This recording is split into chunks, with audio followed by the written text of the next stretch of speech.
What is unethical as frick but extremely common in the business world? Pulling a Milton on someone. They won't let someone go because they don't want to pay them severance, so instead they gradually make them miserable until they quit on their own. It's super crappy. If I want your service, I have to pay immediately. If I perform a service for you, I have to wait up to 60 days to get paid. It takes seconds to put an invalid new charge on your account, but may take up to 7 days to remove it. Wanting to fire an employee, but not wanting to justify the firing or deal with all the hassle, so you spend 6 months or more assigning them nearly impossible tasks, with insufficient time or resources until they A. hate work so much that you break them and get them to quit for you, or B. you build 6 months worth of paperwork showing the appearance of having given them a chance and them failing tasks and deadlines continuously. I got sick of watching management charge higher fees to loyal customers because they knew these people trusted the relationship and management knew the customer would not shop around. I thought that was fricked up. And calling it the loyalty program publicly. I saw this a lot working in retail. Management forcing or guilt tripping staff to work overtime, even if it's just an hour or so, then not paying them for it. It's a huge way for companies to dong over their staff and abuse them for their own gains. Common ways of doing this include rotoring them onto the tills for the last hour of their shifts and then not relieving them or giving them a big task to complete and telling them they can't go home until they're done. It happens a lot in retail.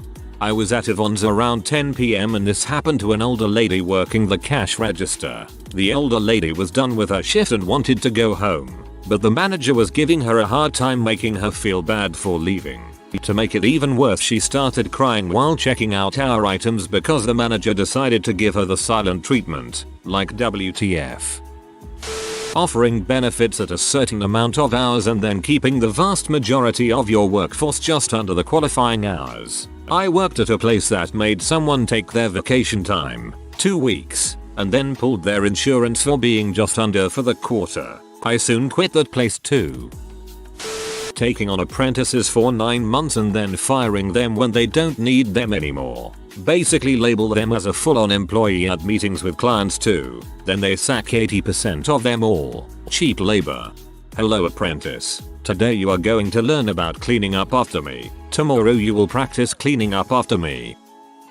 Conforming to legal regulations in letter, not spirit. Place I work at is required to put people on the do not call list if requested, but they have to say stop calling me. The slightest variation means we don't have to even if the meaning is the same. For example, stop calling this phone. Stop freaking calling me. Do not call me. etc means we can still call them and it's perfectly legal. Also, we can cut them off if we know they are going to say it, leading to plausible deniability. I mean, it seems counterproductive. Surely if someone says don't freaking call me, your lead generator should understand you're not going to get a sale out of them, which leads to less closes per hour of employee time, which leads to less gross profit for the company.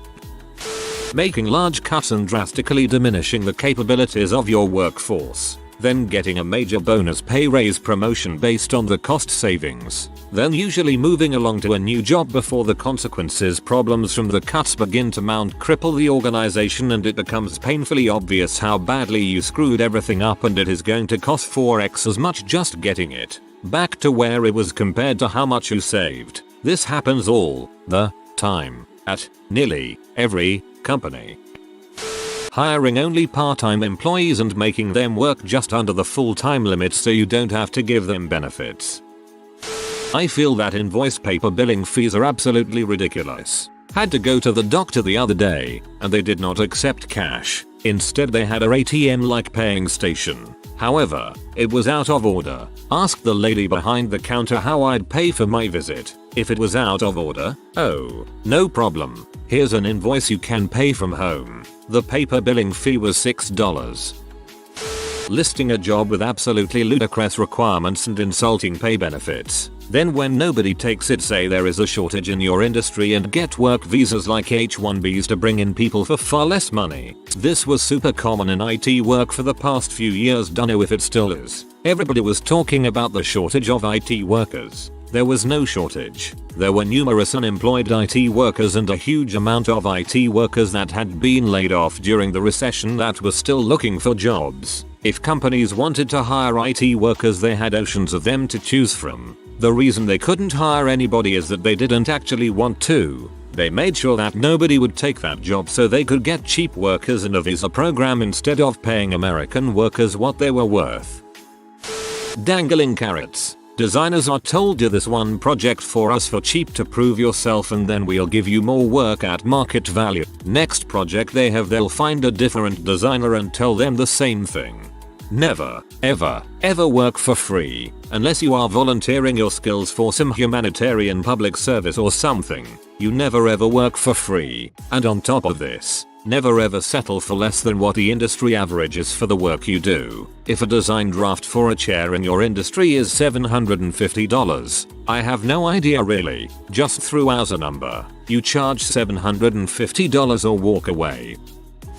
A common thing in the oil field is third-party service companies' employees often work on call 24/7.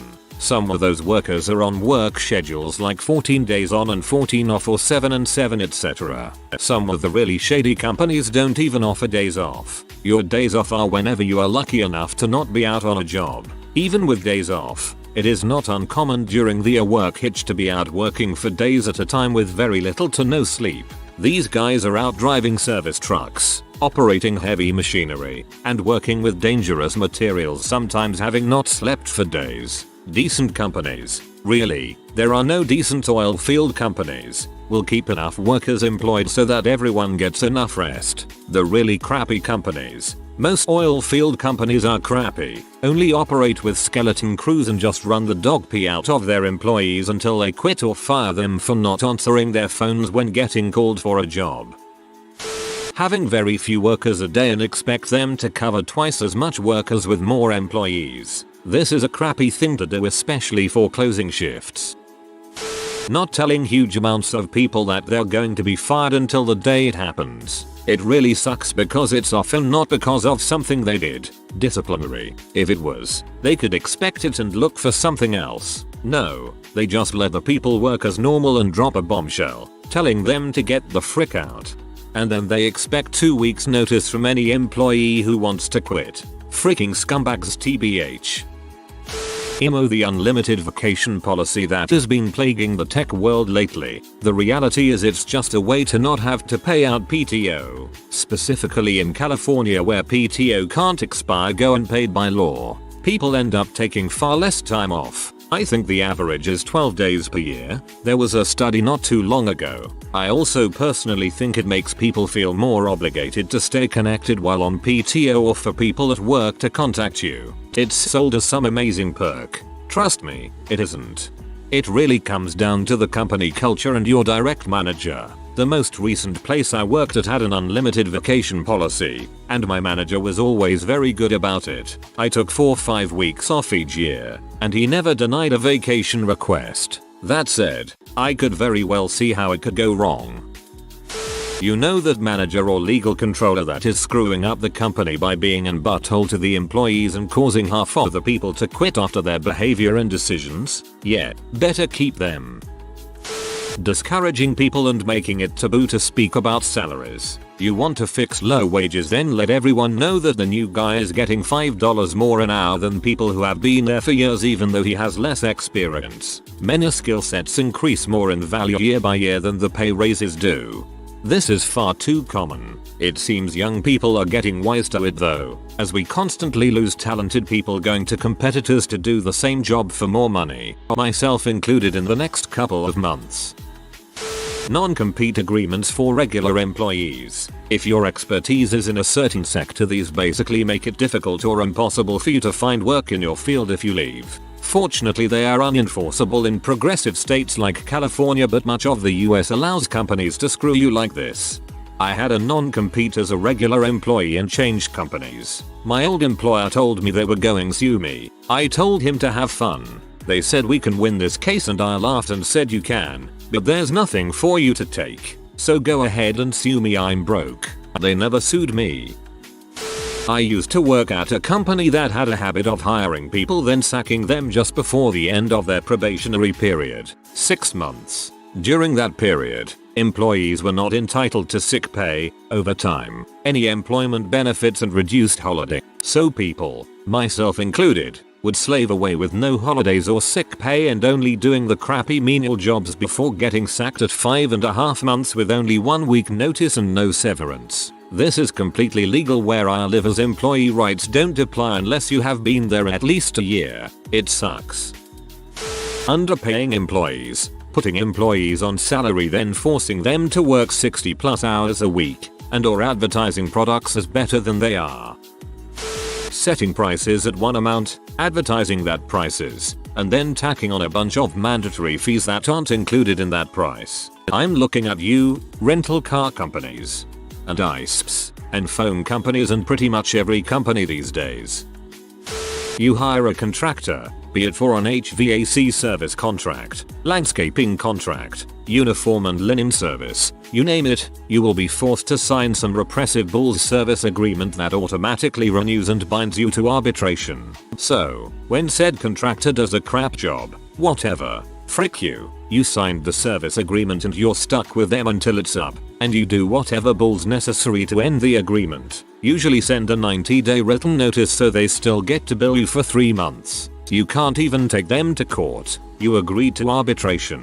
It's rampant throughout the industry of business support services. You end up doing 1-year contracts until you get lucky and land a good landscaper or whatever. In the meantime you suffer dealing with buttholes. It's huge in the pest control industry. Good luck getting Orkin out to do a one-time job. You'll be locked in for 6 months minimum. My company specifically doesn't do contracts, except for commercial accounts, and we get so many customers who use us regularly because of this.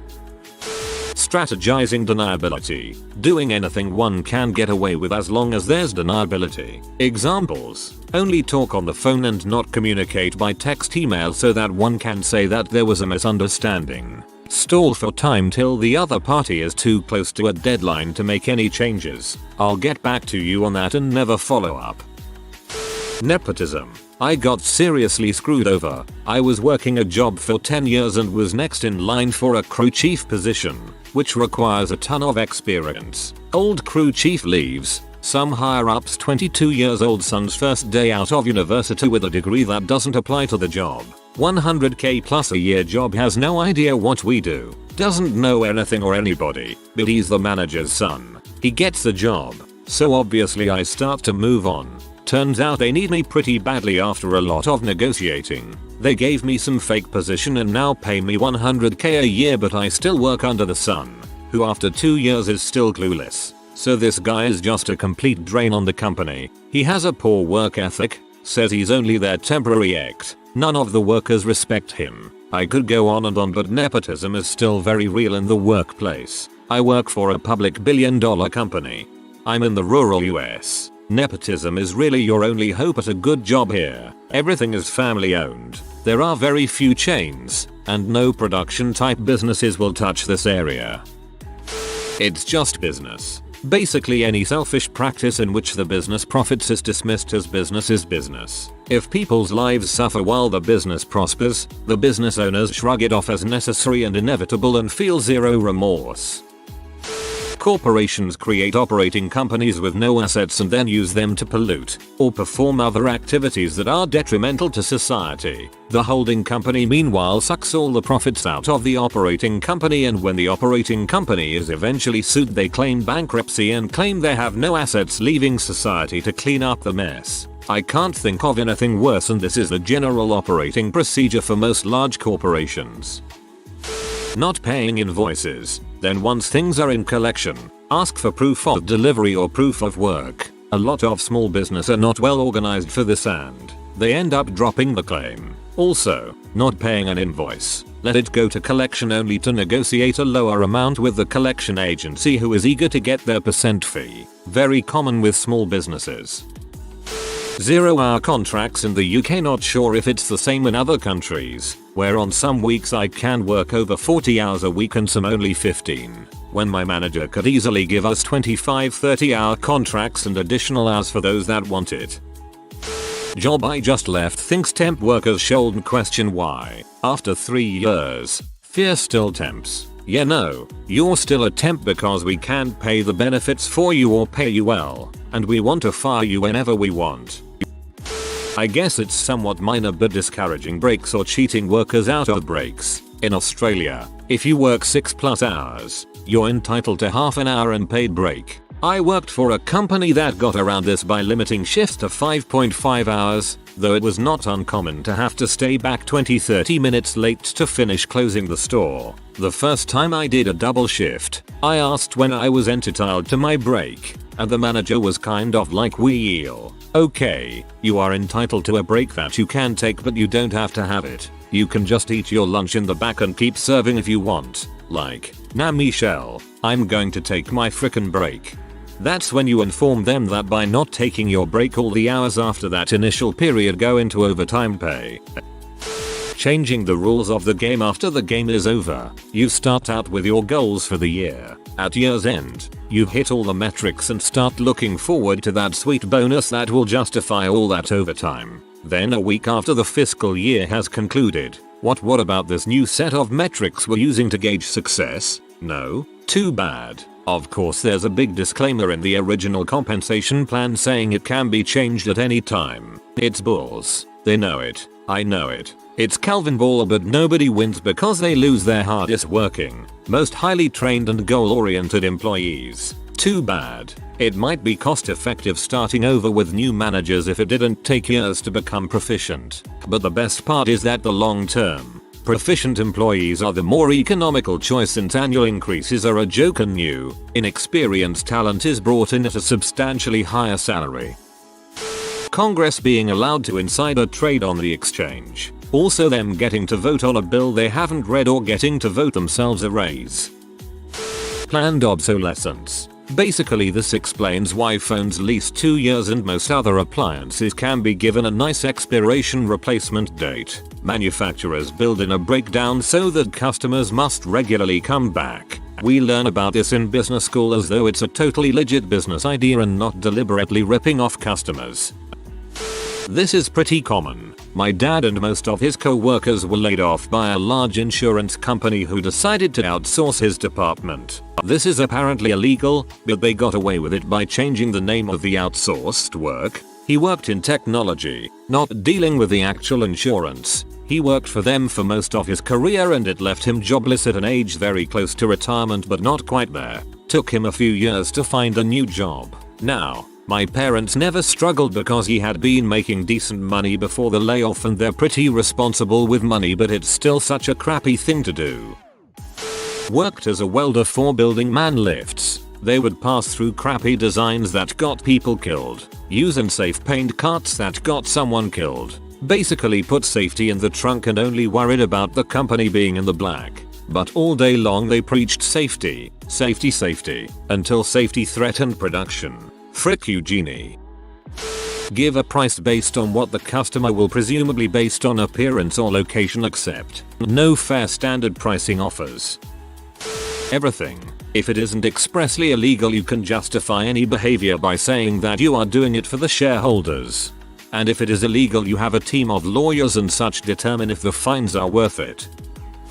Leveraged buyouts. This is where you, the investor, borrow a bunch of money to buy out a company. You buy out the company. Then you shift all the debt you built buying the company back to the company you just bought. Then demand they pay it back. Many times the bought company is so weighed down by debt, they go out of business and everyone at the bought company loses their jobs. Companies like Bain Capital do this as their primary business. This is what just happened at Toys R Us. Planned obsolescence. Sorry for crap spelling. Basically they make their products have an expiry date so that people will buy more the newer versions through necessity rather than choice. My restaurant has fired over 20 head chefs since its inception 2 years ago. The food and beverage manager who hired them never gets in any trouble. The kitchen staff members work 39 hours so they don't get benefits and are extremely underpaid. Most of the managers who make $30 plus an hour spend 1/4 of their time on a smoke break. Meanwhile, the owner who inherited his riches bought 2 Lamborghinis with the profits from this quarter alone. Worst part is, Many of our employees who work multiple jobs say the same thing about other restaurants they work at. This freaking company staffed government contracts in the US, Japan, etc. Their employees in Japan got a split salary, some actual pay from the company and something like a living quarters allowance. Basically, money to pay the cost of your food and housing living overseas and support of the government. And NBSP contract comes up for rebid. They need to find some way to make their offer look better. So, they apparently accepted a 25% cut to the LQA for all their employees. How did we all find out? Hahaha, this freaking crap. And NBSP company exec flies out for some one of those big auditorium all hands staff meetings. Exec, good news and bad news. Good news, we won the contract. We're a company. Great job team. Oh, UHH. Bad news. To make that happen, well, okay, so I know some of you, all of you, noticed your paychecks looked short this week. A lot of you reported the error. That's not an error. We told the government we'll accept 75% of your previous living allowance. What you guys got last week is your new salary. And NBSP. Now here is the real crap smug part. The fake buttballs attempt to pretend they are being fair. Exec. Now we realize those aren't the terms any of you were offered when you accepted these positions. We know. So, if you don't want work for that, we'll release you from your contract. We won't charge you the early quit fee and we'll pay your way back to the US. Just let us know by the end of the week and HR will take care of it. And NBSP. Let me translate that into reality speak. If you don't like that, we lowered all your salaries from what you agreed to without telling you until after your first short check. Well, you're welcome to go find a new job, get out of your living arrangement, and get all your crap, and spouse and kids, some of you, packed up and moved back from Japan to the US. You have a week to decide. Hiring contractors and giving them a schedule. It's a tactic used in the US quite a bit. It allows the employer to employ someone full-time, but not provide them with benefits, as they are only contract labor and not employees. To my understanding, it's illegal, but it's also an action that most American employees don't know it's illegal. If you are new to the channel, you can subscribe. I publish new videos every day. Until then, check another video.